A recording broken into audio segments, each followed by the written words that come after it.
അമേരിക്കയുടെ ഭാഗമായ പസഫിക് സമുദ്രത്തിലെ പ്രകൃതിസുന്ദരമായ ഒരു കൊച്ചു ദ്വീപാണ് ഗുവാം എന്ന ദ്വീപ്. വെറും 48 കിലോമീറ്റർ മാത്രമാണ് ഈ ദ്വീപിൻ്റെ നീളം. വശ്യസുന്ദരമായ ദ്വീപാണിതെങ്കിലും ഇവിടെ താമസിക്കുന്നവരും ഗവൺമെൻറ്റും ഇവിടുത്തെ പ്രകൃതിയും പതിറ്റാണ്ടുകളായി വലിയൊരു പ്രശ്നം നേരിട്ടുകൊണ്ടിരിക്കുകയാണ്. അതാണ് ബ്രൗൺ ട്രീ സ്നേക്കുകൾ. ഈ ദ്വീപിൽ ഏകദേശം 2 മില്യൺ അഥവാ 20 ലക്ഷത്തിലധികം ബ്രൗൺ ട്രീ സ്നേക്കുകൾ ഉണ്ടെന്നാണ് കണക്ക്.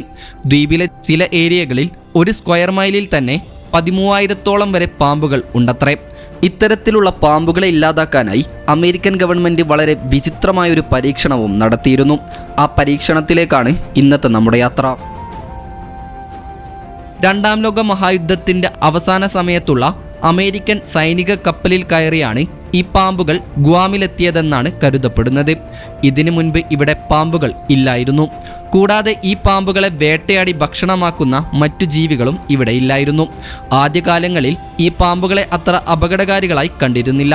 പക്ഷേ പിന്നീടാണ് ഇവകൾ വളരെ പെട്ടെന്ന് പെറ്റുപെരുകാൻ തുടങ്ങിയത്. സത്യത്തിൽ ഈ പാമ്പുകൾ വിഷവാഹകരാണെങ്കിലും ഇവകളുടെ വിഷം വളരെ വീക്കാണ്. മനുഷ്യരെ കൊല്ലാനോ മനുഷ്യരെ എഫക്റ്റ് ചെയ്യാനോ ഉള്ള വീര്യം ഇവരുടെ വിഷത്തിനില്ല. ഈ പാമ്പുകൾ ചെറുതായിരിക്കുമ്പോൾ ചെറിയ പല്ലികളെയും മറ്റുമാണ് ഭക്ഷണമാക്കുക. പക്ഷേ ഈ പാമ്പുകൾ വളരെ പെട്ടെന്ന് വലുതാവുകയും 10 അടി നീളത്തിൽ വരെ വളരുകയും ചെയ്യും. വലുതായി കഴിഞ്ഞാൽ ഇവകൾ എലികളെപ്പോലെയുള്ള റോഡൻറ്റുകളെയും മരങ്ങളിൽ കയറി പക്ഷികളെയും ഭക്ഷണമാക്കും. ഈ പാമ്പുകളുടെ സ്വന്തം ബോഡി വെയ്റ്റിൻ്റെ 30% ഭാരമുള്ള പക്ഷികളെ വരെ ഇവകൾ അകത്താക്കാറുണ്ട്. ചില സമയങ്ങളിൽ അതിനേക്കാൾ വലിയ ഇരകളെയും അകത്താക്കാറുണ്ട്. ഒരിക്കൽ കുറച്ച് സയൻറ്റിസ്റ്റുകൾ ഇത്തരത്തിലുള്ള ഒരു ബ്രൗൺ ട്രീ സ്നേക്ക് അതിൻ്റെ ബോഡി വെയ്റ്റിൻ്റെ 80% ഭാരമുള്ള ഒരു പക്ഷിയെ ഭക്ഷണമാക്കുന്നത് കണ്ടെത്തിയിരുന്നു. അതിനാൽ തന്നെ ഇപ്പോൾ ഈ ദ്വീപിലുള്ള 75% പക്ഷികളെയും ഈ പാമ്പുകൾ ഭക്ഷണമാക്കി ഇല്ലാതാക്കുകയായിരുന്നു. കൂടാതെ ഗുവാമിലെ 12 നേറ്റീവ് ബേർഡ് സ്പീഷീസുകളിൽ 10 എണ്ണത്തിനും ഈ പാമ്പുകൾ കാരണം വംശനാശം വരെ സംഭവിച്ചു. ബാക്കി വംശനാശം സംഭവിക്കാതിരിക്കുന്ന 2 സ്പീഷീസുകളിൽ ആകെ 200ഓളം പക്ഷികൾ മാത്രമേ ദ്വീപിലുണ്ടായിരുന്നുള്ളൂ. ഇത്തരത്തിലുള്ള പക്ഷികൾ ഇല്ലാതായതോടെ മറ്റൊരു പ്രശ്നം കൂടെ ദ്വീപിലേക്ക് കടന്നു വന്നു. അതായത് 8 എണ്ണം അധികരിക്കുകയായിരുന്നു. ആദ്യമൊക്കെ പക്ഷികൾ ഉണ്ടായിരുന്നപ്പോൾ ഇവ 8 ഭക്ഷിക്കുന്ന കാരണത്താൽ 8 എണ്ണം വളരെ കുറവായിരുന്നു. അതിനാൽ തന്നെ മറ്റ് ദ്വീപുകളെ അപേക്ഷിച്ച് ഗുവാമിൽ 40 ഇരട്ടിയോളം 8 കാണപ്പെടുന്നത്. സത്യത്തിൽ ഇത് പ്രകൃതിക്കും മനുഷ്യനും വലിയ ഭീഷണിയാണ്. പുറമെ ഗുവാമിലെ എക്കോസിസ്റ്റവും പക്ഷികൾ കാരണമായിരുന്നു അത്ര ഭംഗിയിലുണ്ടായിരുന്നത്. കാരണം 60 മുതൽ 70% മരങ്ങളിലെയും വിത്തുകൾ പക്ഷികളായിരുന്നു ദ്വീപിലെ പല സ്ഥലങ്ങളിൽ സ്പ്രെഡ് ചെയ്തിരുന്നത്. പക്ഷികൾ ഇല്ലാതായതോടെ പുതിയ മരങ്ങളുടെ വളർച്ചയും കുറഞ്ഞു. പുതുതായി വളരുന്ന മരങ്ങൾ പെട്ടെന്ന് നശിക്കാനും തുടങ്ങി. ഗവേഷകരുടെ കണക്കുകൾ പ്രകാരം ഒരു സമയത്ത് ഗുവാമിലെ ഫോറസ്റ്റ് ഗ്രോത്ത് എന്ന് പറയുന്നത് 92% ഇടിയുകയുണ്ടായിരുന്നു അത്രേ. ചുരുക്കി പറഞ്ഞാൽ ഗുവാമിലെ വനം പൂർണ്ണമായും നാശത്തിലേക്ക് പോവുകയായിരുന്നു. ദ്വീപിൽ പെറ്റുപെരുകിയ പാമ്പുകൾ കാരണത്താൽ തന്നെ ദ്വീപിലെ പവർ പോൾസ്, സബ്സ്റ്റേഷൻസ്, ഇലക്ട്രിക് വയറുകൾ തുടങ്ങിയ ഇലക്ട്രിക്കൽ എക്യുപ്മെൻറ്റുകളിലേക്ക് പാമ്പുകൾ ഇഴഞ്ഞു കയറുകയും അത് ഒരുപാട് പവർ ഔട്ടേജുകൾക്ക് കാരണമാവുകയും ചെയ്തു. 1980 മുതൽ ഇത്തരത്തിലുള്ള പാമ്പുകൾ കാരണത്താൽ 2000ഓളം പവർ ഔട്ടേജുകളാണ് ഗുവാമിൽ റിപ്പോർട്ട് ചെയ്തിട്ടുള്ളത്. ചിലതെല്ലാം ചെറുതാണെങ്കിൽ ചിലത് വലിയ തരത്തിലുള്ള പ്രശ്നങ്ങൾ സൃഷ്ടിച്ചിരുന്നു.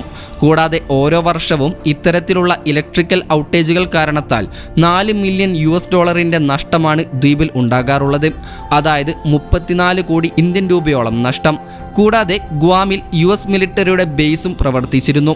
ഇലക്ട്രിക്കൽ ഔട്ടേജുകൾ കാരണത്താൽ മിലിറ്ററി പ്രവർത്തനങ്ങളെയും അത് ബാധിച്ചിരുന്നു. ചുരുക്കി പറഞ്ഞാൽ ഈ പാമ്പുകൾ കാരണം ദ്വീപിലുള്ള എല്ലാവരും ദുരിതമനുഭവിച്ചിരുന്നു. പുറമെ ഈ ദ്വീപ് പ്രകൃതി രമണീയമാണെന്ന് ഞാൻ മുൻപേ സൂചിപ്പിച്ചല്ലോ. അതിനാൽ തന്നെ ഇവിടേക്ക് ഒരുപാട് ടൂറിസ്റ്റുകളും വിനോദസഞ്ചാരത്തിനായി വന്നു ചേരാറുണ്ട്. എന്നാൽ ഈ പാമ്പുകൾ പെറ്റുപെരുകിയതോടെ ഇത്തരത്തിൽ ഇവിടേക്കെത്തുന്ന വിനോദസഞ്ചാരികൾക്ക് ഈ പാമ്പുകൾ ഒരു പേടി സ്വപ്നമായി മാറുകയായിരുന്നു. പോരാത്തതിന് 8 വർധനവും വനനശീകരണവും പലപ്പോഴുമുള്ള ഇലക്ട്രിക്കൽ ഔട്ടേജുകളെല്ലാം ഇവിടെയുള്ള ടൂറിസത്തെയും നെഗറ്റീവായി ബാധിച്ചു. ഇത്തരത്തിൽ ദ്വീപിൽ വലിയ പ്രശ്നങ്ങൾ സൃഷ്ടിച്ചിരുന്ന ഈ പാമ്പുകളെ ഇല്ലാതാക്കിയില്ലെങ്കിൽ ഈ ദ്വീപ് താമസിയാതെ വലിയ പ്രശ്നങ്ങൾ നേരിടേണ്ടി വരുമെന്ന് ഗവൺമെൻറ്റും പ്രദേശവാസികളും മനസ്സിലാക്കി. അതിനാൽ തന്നെ വർഷങ്ങളായി പലതരത്തിലുള്ള മെത്തേഡുകളും ഈ പാമ്പുകളെ ഇല്ലാതാക്കാനായി പ്രദേശവാസികളും ഗവൺമെന്റും പരീക്ഷിച്ചിരുന്നു. പാമ്പുകളെ പിടിക്കുന്ന സ്നേക്ക് ട്രാപ്പുകളായിരുന്നു കൂടുതലും. കൂടാതെ ഇത്തരത്തിലുള്ള പാമ്പുകളെ പിടികൂടാൻ പ്രത്യേകം പരിശീലനം നൽകിയ നായകളെയും ഉപയോഗിച്ചിരുന്നു. അതുമാത്രമല്ല, ദ്വീപിൽ നിന്നും പുറപ്പെടുന്ന വിമാനങ്ങളിലും കപ്പലുകളിലുമെല്ലാം പാമ്പുകൾ ഇല്ല എന്ന് ഉറപ്പുവരുത്താനായി പ്രത്യേകം ഇൻസ്പെക്ടേഴ്സ് വരെ ഇവിടെയുണ്ട്. ഇതെല്ലാം ദ്വീപിൽ നിന്നും പാമ്പുകൾ പുറത്തേക്ക് പോകുന്നത് തടയാൻ സഹായിച്ചെങ്കിലും പാമ്പുകളെ തുരത്താൻ ഇത് മതിയായിരുന്നില്ല. അപ്പോഴാണ് ദ്വീപിൽ നിന്നും പൂർണ്ണമായും ഈ പാമ്പുകളെ ഇല്ലാതാക്കാനായി ചില ഗവേഷകർ ഒരു വിചിത്രമായ ആശയം മുന്നോട്ട് വയ്ക്കുന്നത്. അതായിരുന്നു ദി മൗസ് ഓപ്പറേഷൻ. അങ്ങനെ ഈ പദ്ധതി പ്രകാരം 2013 ഡിസംബർ 1 അമേരിക്കൻ മിലിറ്ററിയുടെ സഹകരണത്തോടെ ഹെലികോപ്റ്ററുകളിൽ നിന്ന് ഗുവാമിലെ ഫോറസ്റ്റിലേക്ക് 2000-ഓളം ചത്ത എലികളെ ഈ വനത്തിലേക്കിടാൻ തുടങ്ങി. കേൾക്കുമ്പോൾ വിചിത്രമായി തോന്നുമെങ്കിലും ഈ എലികൾ സാധാരണ എലികളല്ലായിരുന്നു. പകരം ബ്രൗൺ ട്രീ സ്നേക്കുകളെ കൊല്ലാൻ കഴിയുന്ന എലികളായിരുന്നു ഇവ. അപ്പോൾ നിങ്ങൾ ചിന്തിക്കും, ചത്ത എലികൾ എങ്ങനെയാണ് പാമ്പുകളെ കൊല്ലുക എന്നുള്ളത്. പറയാം. ഗുവാമിലെ കാടുകൾക്ക് മുകളിലൂടെ വളരെ താഴ്ന്നു പറന്നിരുന്ന ഹെലികോപ്റ്ററുകളിൽ നിന്നും പ്രത്യേക സമയത്താണ് ഈ എലികളെ കാട്ടിലേക്കിട്ടിരുന്നത്. ഓരോ എലികളുടെ ദേഹത്തും 2 കാർഡ്ബോർഡ് പീസുകളും ഒരു ഗ്രീൻ ടിഷ്യൂ പേപ്പറും ഉണ്ടായിരുന്നു. നിലത്തേക്കിടുന്ന സമയത്ത് ഈ ടിഷ്യൂ പേപ്പറുകളും കാർഡ്ബോർഡും എയറിൽ വെച്ച് മടങ്ങുകയും ഇത് ഒരു പാരച്യൂട്ടായി പ്രവർത്തിക്കുകയും ഈ എലികളെ വളരെ പതുക്കെ മരങ്ങളുടെ മുകളിലേക്ക് എത്തിക്കുകയുമാണ് ചെയ്യുന്നത്. ഈ എലികളെ ബ്രൗൺ ട്രീ സ്നേക്കുകൾ ഭക്ഷണമാക്കിയാൽ ഈ പാമ്പുകൾ ചത്തുപോവുകയും ചെയ്യും. അതായത് ഈ ചത്ത എലികളുടെ ദേഹത്തെല്ലാം അസെറ്റമിനോഫിൻ എന്ന പെയിൻ കില്ലർ കെട്ടിവെച്ചിട്ടുണ്ടാകും.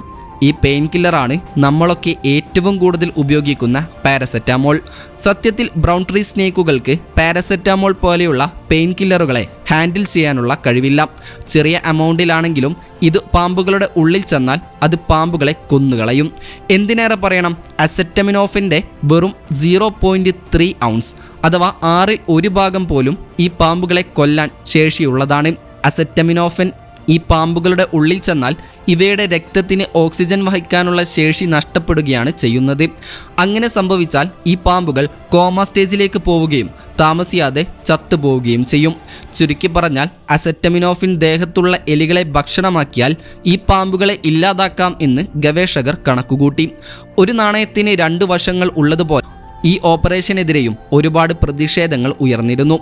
അതായത് PETA പോലെയുള്ള ആനിമൽ റൈറ്റ്സ് ഗ്രൂപ്പുകൾ പാമ്പുകളെ ഈ മെത്തേഡ് വളരെ പതുക്കെ നരകിപ്പിച്ചാണ് കൊല്ലുന്നതെന്ന് പറഞ്ഞ് പ്രതിഷേധിക്കുകയും പാമ്പുകളെ പിടിച്ച ശേഷം അവകളെ ദയാവധം നടത്തുകയാണ് ചെയ്യേണ്ടതെന്ന് പറഞ്ഞ് രംഗത്തും വന്നിരുന്നു.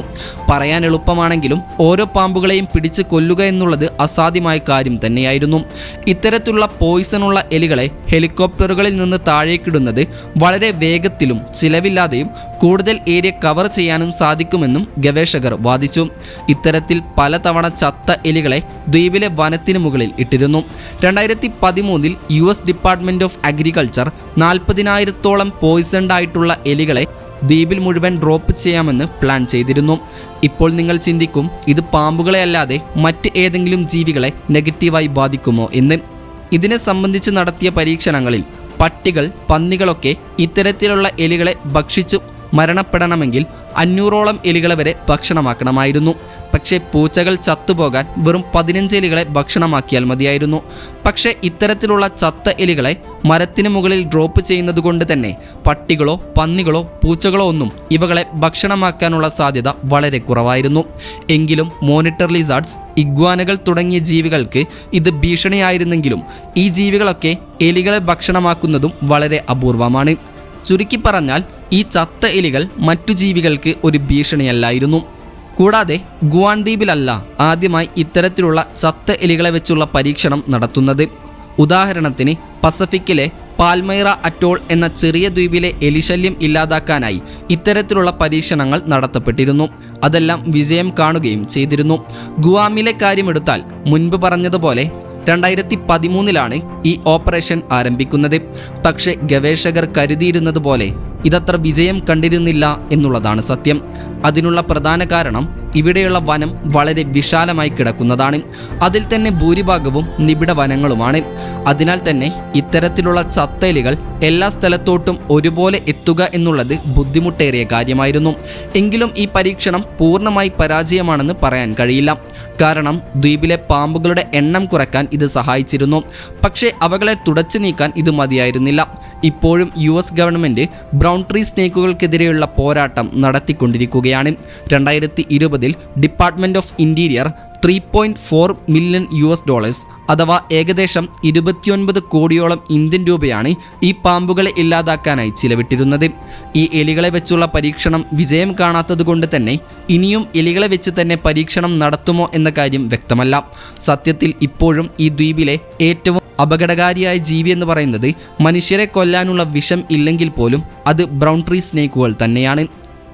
ഏതായാലും ഇതിനെക്കുറിച്ച് നിങ്ങൾക്ക് എന്ത് തോന്നുന്നു എന്ന് കമൻറ്റ് ചെയ്യാൻ മറക്കരുത്. അപ്പോൾ മറ്റൊരു ഇൻഫോർമേറ്റീവായ വീഡിയോയുമായി വരുന്നതുവരെ ഗുഡ് ബൈ.